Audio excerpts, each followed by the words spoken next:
अस्सलाम वालेकुम बच्चों। दिस इज सर हाफिज हारिस अहमद। कैसे हैं बच्चों, क्या हाल चाल है आप लोगों के? तो भाई बच्चों, फर्स्ट थिंग के इस ईयर मैंने सोचा कि मैं जो प्रिपरेशन पेपर अपने स्टूडेंट्स को देता हूँ तो क्यों ना उसको सॉल्व भी मैं कुछ करवा दूँ ताकि बच्चों को जो भी प्रॉब्लम हो वो उनकी सॉर्ट आउट हो जाए।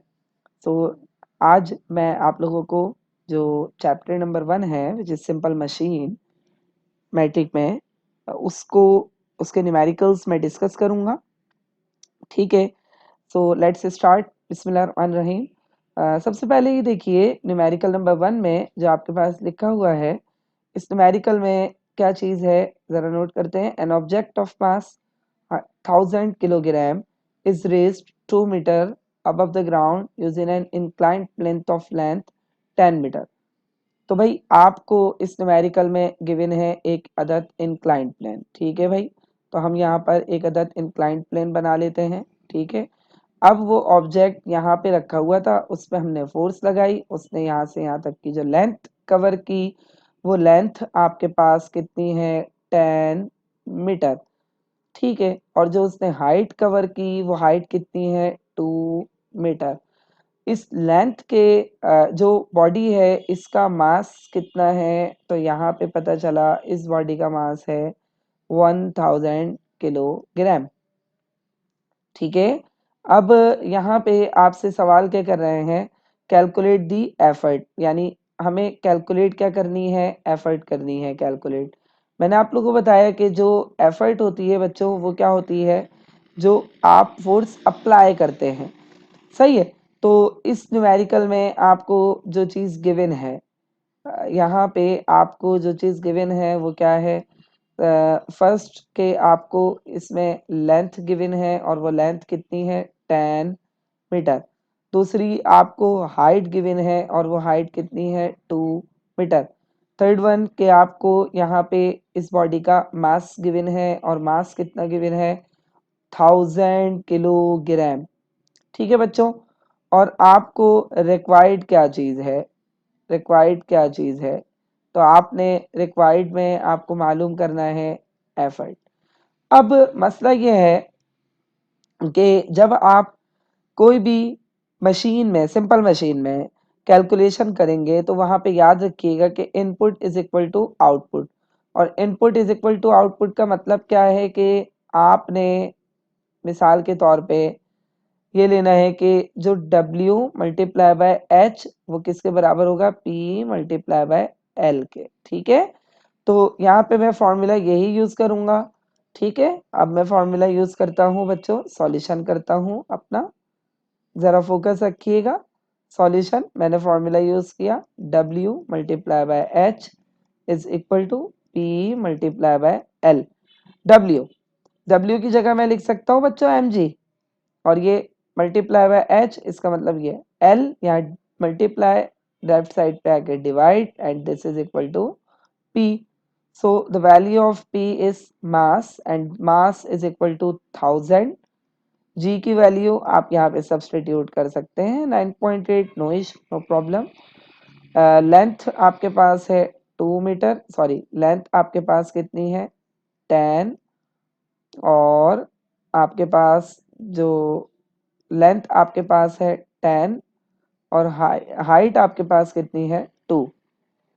अब आप इनको करेंगे, 1000 को जब आप मल्टीप्लाई करेंगे 9.8 से तो ये जाएगा 9800, और फिर 9800 को जब आप मल्टीप्लाई करेंगे 2 से, एंड आफ्टर ऑल जब आप इसको डिवाइड करेंगे 10 से, तो देखिए मैं इसको सिंपल कर देता हूँ। इस 10 0 से 0 कैंसिल, तो ये हो गया 980, और 980 मल्टीप्लाई बाय 2, तो आपके पास जो आंसर आया वो कितना आएगा, 1960 न्यूटन। ठीक है भाई, तो इस न्यूमेरिकल का जो आपके पास आंसर आया वो आंसर कितना आया, 1960 न्यूटन। ये आ गया आपके पास आंसर। चले भाई आगे बढ़ते हैं अब हम, और नेक्स्ट न्यूमेरिकल की तरफ आते हैं। ये नेक्स्ट न्यूमेरिकल बहुत अच्छा मज़ेदार सा न्यूमेरिकल है। इस न्यूमेरिकल में देखें क्या कहा जा रहा है। इस न्यूमेरिकल के अंदर हमसे कहते हैं एन एफर्ट ऑफ 100 न्यूटन, यानी कि आपको इसमें गिवन क्या चीज़ है, एफर्ट। ठीक है, तो आपने यहाँ लिख दिया एफर्ट, और वो एफर्ट कितनी है, 100 newton. Applied to a pulley system is able to lift a load of 400 newton. और यहाँ पर जो लोड है वो कितना है, 400 newton through a vertical height of 1 metre. और हाइट आपको कितनी गिवन है, 1 मीटर। इसके बाद क्या बोल रहे हैं, do this the effort moves a distance of 8 metre. और जो डिस्टेंस आपको गिवन है वो कितना गिवन है, 8 मीटर। अब यहाँ पर आपको रिक्वायर्ड क्या चीज़ है, इसके लिए हम देख लेते हैं बच्चों। रिक्वायर्ड हमें क्या है, सबसे पहली चीज़ ए पार्ट, और ए पार्ट में क्या बोल रहे हैं, मैकेनिकल एडवांटेज, ये हमें मालूम करना है। और जो इसका बी पार्ट है वो क्या बोल रहे हैं, आपको कैलकुलेट करनी है एफिशिएंसी। बहुत आसान। सबसे पहले तो भाई ये बात समझ लो कि मैकेनिकल एडवांटेज रेशो होता है लोड इनटू एफर्ट का, और एफिशिएंसी क्या होती है, एफिशिएंसी मींस परसेंटेज। और परसेंटेज हमेशा कैसे आती है, किसी भी बॉडी का आउटपुट आप उससे डिवाइड करवा दें उस बॉडी के इनपुट को, और आप मल्टीप्लाई करवा दें किससे, 100 से। तो इसका मतलब आउटपुट की जगह आप क्या लिख दोगे, W मल्टीप्लाई बाय H, और इनपुट की जगह पे P मल्टीप्लाई बाय D, और होल मल्टीप्लाई किससे हो जाएगा, 100 से। तो भाई इसको हम देखते हैं। अब मैं यहाँ पे वैल्यूज रख के सिंप्लीफाई करूँगा। सबसे पहली चीज़ कि मैं यहाँ पे मैकेनिकल एडवांटेज देखूंगा इसका। Mechanical advantage means W upon P। So what is the value of W, तो हमें पता चला W कितना है, 400, और P की वैल्यू कितनी है, 100। इनको सिंप्लीफाई किया तो आंसर आ गया 4। क्योंकि मैकेनिकल एडवांटेज रेशो है तो रेशो का कोई भी यूनिट नहीं होगा। 10 एफिशिएंसी। अब एफिशिएंसी के लिए आप क्या रखोगे, W multiply by H divided by P multiply by D, और होल मल्टीप्लाई बाय आप क्या कर दोगे, 100।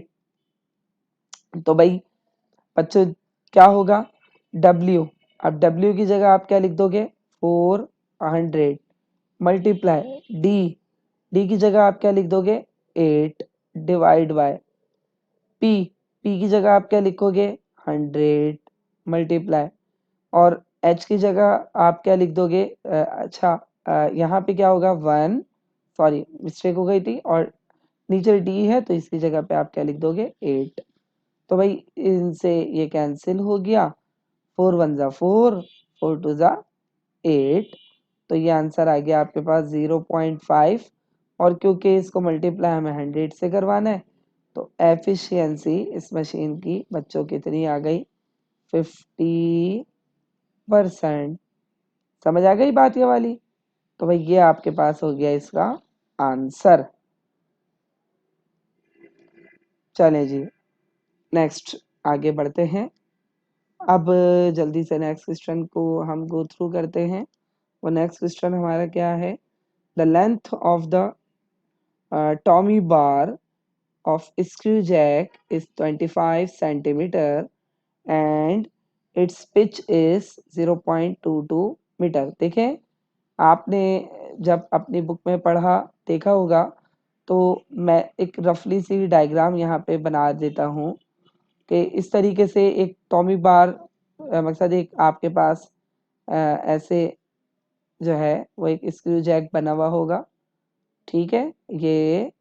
और अच्छा जी, यहाँ पे एक ऐसे पैडल होगा जिस पे गाड़ी खड़ी होती है, और यहाँ पे एक जो है वो आपके पास क्या होगा, हैंडल होगा, ठीक है। और इसमें ऐसे करके यहाँ पे बीच बीच में पिचेस होती हैं, ठीक है। जैसे जैसे ये हैंडल घूमता है, अच्छा ये है आपका इनपुट, और ये इनपुट कंप्लीट सर्किल बना रहा है, तो ये होता है 2 pi r. And what is r, r यहाँ से यहाँ तक की क्या होती है आपके पास, लेंथ। और ये आपके पास जो होता है ये होता है क्या, जो जिसके ऊपर कार खड़ी होती है। और ये क्योंकि हाइट तय करता है तो इसकी एक पिच की हाइट होती है 1h, ठीक है। तो फॉर्मूला वही होगा, P multiply by 2 pi R, ये आप दे रहे हैं इनपुट, और यहाँ पर जो आपको आउटपुट मिल रहा है जो भी गाड़ी का लोड है वो W मल्टीप्लाई बाय H, ठीक है बच्चों। ये वाली जो चीज़ है ये क्या कहलाती है? ये कहलाती है आपका आउटपुट, और ये वाली जो चीज़ है ये कहलाती है इनपुट। अब आप ज़रा डेटा को समझना, मैंने पहले आपको इसको थोड़ा सा ब्रीफ किया। The length of tommy bar of screw jack is 25 centimetre. इसका मतलब आपको टॉमी बार की लेंथ गिवन है। अब ये लेंथ क्या होती है? रेडियस, और वो कितना गिवन है? 25 सेंटीमीटर। सेंटीमीटर से मीटर में जाने के लिए डिवाइड करोगे 100 से, तो ये हो जाएगा 0.25 metre. And its pitch is 0.2 millimetre. इसका मतलब इसको 0.2 और मिली का मतलब एक्सपोनेंट -3 और metre. How much load can be lift to an effort of 50 newton, और आपको एफर्ट कितनी गिवन है? 50 न्यूटन। ठीक है बच्चों, और आपको रिक्वायर्ड क्या चीज़ है? रिक्वायर्ड है आपसे कि इसमें जो लोड आप यूज़ कर रहे हैं वो कितना यूज़ कर सकते हैं, और फिर जब लोड आ जाएगा तो आपको मैकेनिकल एडवांटेज भी कैलकुलेट करना है। भाई फॉर्मूला कौन सा लगाएंगे? वही पुराना वाला, आसान वाला, बेहतरीन। और वो फॉर्मूला क्या है ज़रा देख लेते हैं, क्योंकि मेरे पास जगह कम है इसलिए मैं साइड में सॉल्व करूंगा, आप लोग फेयर वर्क करेंगे, ये याद रखिएगा। W multiply by H is equal to P multiply by 2πr। अच्छा काम करोगे तो नंबर मिलेंगे, कॉमन सी बात है, उर्दू में मुहावरा है, जो दिखता है वो बिकता है। तो आपका काम अगर अच्छा होगा तो ठीक है, अदरवाइज आपको नंबर्स नहीं मिलेंगे। चले भाई जल्दी जल्दी वैल्यूज़ रखते हैं। पी की वैल्यू है आपके पास, और वो वैल्यू है 50, हमने यहाँ लिखा 50 और 2, और पाई की वैल्यू आपको पता है कांस्टेंट है 3.14, और आर की जगह आप क्या लिखोगे बच्चों? 0.25। ठीक है, और इसको आप डिवाइड करवा दोगे h से, और यहाँ पे h की वैल्यू कितनी है? 0.2 एक्सपोनेंट -3। तो जल्दी से आप लोग भी सॉल्व करें, मैं भी सॉल्व करता हूँ अपने कैलकुलेटर में। 50 2 3.14, उसके बाद 0.25। ठीक है, ये 3.14, उसके बाद 0.25, ये मैंने कर दिया। उसके बाद जो भी मेरे पास आंसर आया मैंने इसको डिवाइड करवा दिया 0.2 एक्सपोनेंट -3 से। ठीक है, 0 पॉइंट आपके पास आया 2 एक्सपोनेंट -3। तो हमारे पास जो ओवरऑल आंसर आया बच्चों इसका, वो क्या आया? वेट, और वो कितना होगा?